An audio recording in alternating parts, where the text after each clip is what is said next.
इस सेशन को एक मेमोरी बेस्ड क्वेश्चन के सोल्व करते हुए आगे बढ़ेंगे, उस क्वेश्चन पे आएंगे। तो सवाल है, 21 वर्ष मत देने की आयु सीमा 21 वर्ष से घटाकर 18 वर्ष कर दिया गया। ऑप्शन है 1976, 1986, 1988, 1978। इसका सही आंसर है 1988। जिन लोगों ने सही आंसर मालूम है उनके लिए बहुत अच्छा। और ये 61वां संविधान अमेंडमेंट के द्वारा इसे संविधान में जोड़ा गया था। तो अब आते हैं हम लोग अपने अगले नेक्स्ट क्वेश्चन पे। सांसदों को प्राप्त निम्नलिखित में से वह कौन सा उपाय है जो विधिवत निर्धारित नहीं है। विधिवत कहने का तात्पर्य यह है कि संविधान में वह लिखित नहीं है लेकिन उस संसद की प्रक्रिया में वो चल रहा हो। तो हमारा ऑप्शन है प्रश्नकाल, शून्यकाल, आधे घंटे की बहस, अल्पकालीन बहस। इसका सही आंसर है शून्यकाल।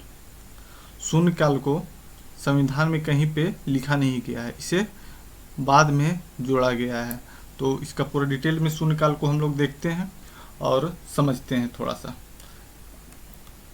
तो उसमें संसदीय कार्यवाही के साधन, तो संसद में किस तरह से काम करेगा, कब किस तरह से वर्क करता है संविधान में किस, तो उसके लिए बहुत सारा प्रावधान किया गया। जैसे कि उसमें प्रश्नकाल है, शून्यकाल है, प्रस्ताव है, धन्यवाद प्रस्ताव है, और ध्यानाकर्षण प्रस्ताव है, अविश्वास प्रस्ताव है। तो प्रस्ताव उस तरह से विधिवत बना हुआ है।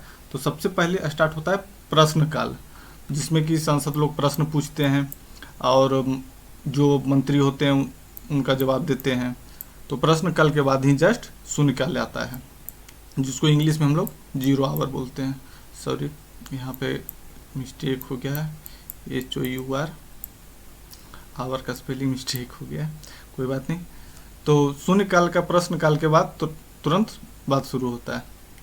शून्यकाल, यहाँ पे है शून्यकाल, और प्रश्नकाल और कार्यक्रम के तय करने के मध्य के समय को शून्यकाल कहते हैं। हाँ, जैसा कि मैंने बताया, पर पहले प्रश्नकाल होता है, उसके बाद कोई कार्यक्रम होता है, कार्यक्रम में भी एक उसी का पार्ट है। तो जस्ट इसके बीच में शून्यकाल का समय होता है। और शून्यकाल का उल्लेख संविधान में जैसा कि बताया कहीं भी नहीं किया गया है। संसदीय प्रक्रिया में यह भारत की 1962 से जारी है। संविधान जिस टाइम से लागू हुआ उस टाइम से नहीं है, और इस टाइम से ये प्रावधान जारी है। लेकिन सबसे बड़ी ध्यान देने वाली बात है, ये संविधान में लिखित नहीं है, अनौपचारिक है। तो आप लोग उम्मीद करते हैं अच्छी से समझ में आया हो। अगर आप लोग को सेशन अच्छा लग रहा हो तो आप स्टडी इनलाइटमेंट के साथ जुड़ सकते हैं। धन्यवाद दोस्तों।